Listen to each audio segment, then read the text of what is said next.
Mga kapatid, muli ay hihimayin natin ang mga kwento sa likod ng numero ngayong 2025 elections.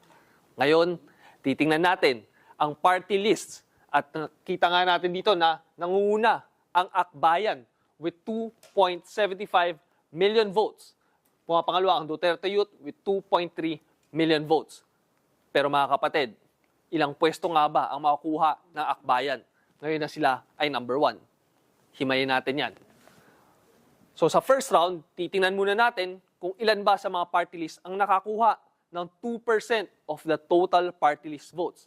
At makita natin dito, yun ay Akbayan, Duterte Youth, Tingog with 4.36%, 4Ps with 3.50%, ACT-CIS, Ako Bicol, and then yung Uswag Ilonggo ay 1.88%. Ibig sabihin, etong top 6 lang, simula Akbayan hanggang Ako Bicol na nakakuha ng 2.59%, eh ang 6 na party list lang ang makakakuha ng 1 guaranteed seat. So ibig sabihin, kung meron tayong 63 na total seats ngayong 2025 elections, eh may tigi-isang pwesto na ang Akbayan, Duterte Youth, Tingog, 4Ps, ACT-CIS, at Ako Bicol. So now, we only have 57 remaining seats. So sa 57 na yan, para sa ating round 2 ng computation, i-multiply natin yung 57 sa vote percentage ng 6 na party list na ito. So 57 times 6.71%, yan ay 3.8. So if we disregard the decimal, 1 plus 3 equals 4. So 4 total seats for Akbayan, pero alam naman natin mga kapatid, meron tayong rule na bawal lumagpas sa 3 ang total seats ng isang party list. Ibig sabihin, kahit 4 ang total nito, they'll just get the maximum number of 3 seats. So ganoon din sa Duterte Youth, 5.61% multiplied by the 57 remaining seats, that gives us 3.2. So if we disregard the decimal, that's 1 plus 3, 4.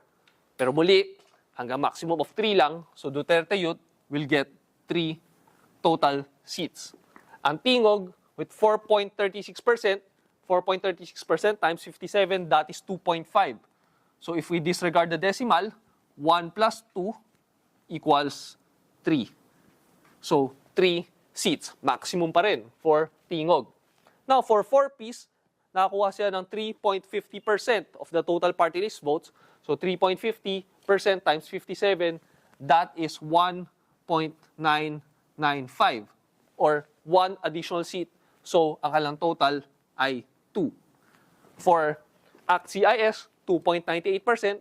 2.98% times 57, that gives us 1.7. Yung 2.59% na Ako Bicol times 57, that gives us 1.5. So disregarding the decimal, that's 1 plus 1, 2. For Ako Bicol, 1 plus 1, 2. So, meron silang tig 2 seats each. Pero mga kapatid, kung mapapansin nyo, yung 4Ps, 1.995. That's very close to 2.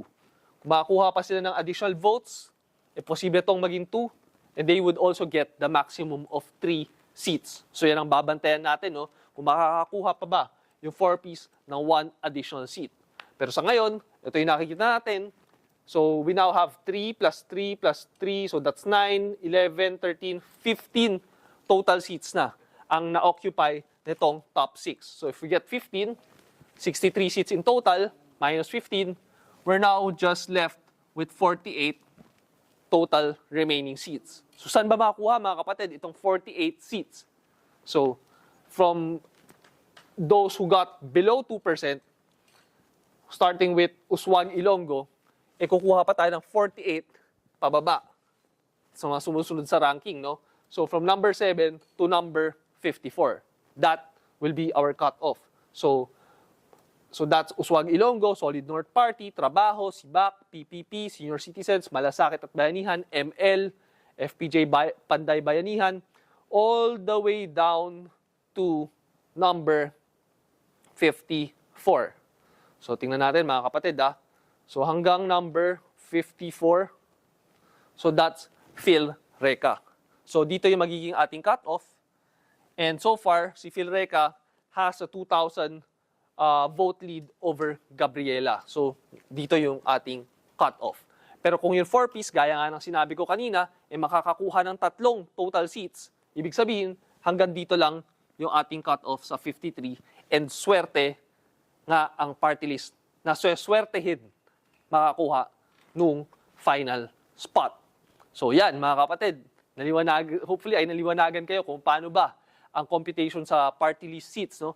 Pero I think it's also important na tingnan natin kung saan ba nakakuha ng mga boto, especially yung ating number 1 na Akbayan.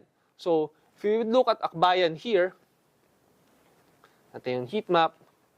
So, makita natin, dito sila sa mga lugar na to nakakuha ng kanilang boto. So, first, let's go to NCR. Akbayan, number 1 sa NCR with 762,000 votes. Cavite, number 2, behind Aguimat with 202,000 votes.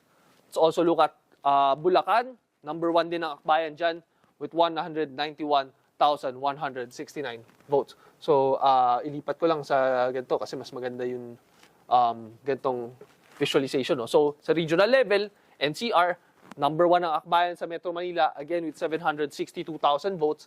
And if you would look at Region 4A, the most vote-rich region, ang Akbayan nakakuha ng 687,000 votes. At sa Region 3 nga, Central Luzon, pangalawang pinakamaraming botante, nakakuha ng 498,000 votes. So mga kapatid, yung 3 rehiyon na lang, palang na yan, no? So that's close to 500,000 sa Region 3. Sa Region 4A, nasa 687, halos 700,000. So that's 1.2 million na dun sa 2 rehiyon pa lang na yan. And NCR with 760,000 votes. So we're talking about close to 2 million votes already from those 3 powerhouse regions. Kaya nga, nag-number 1 ang Akbayan sa total party list race. Kasi yung 3 pinakamalaking rehiyon, siya ang nag-number 1. Muli, ako si Edson Guido, Chief Elections Analyst ng TV5. Bilang Pilipino, bayan ang ipanalo.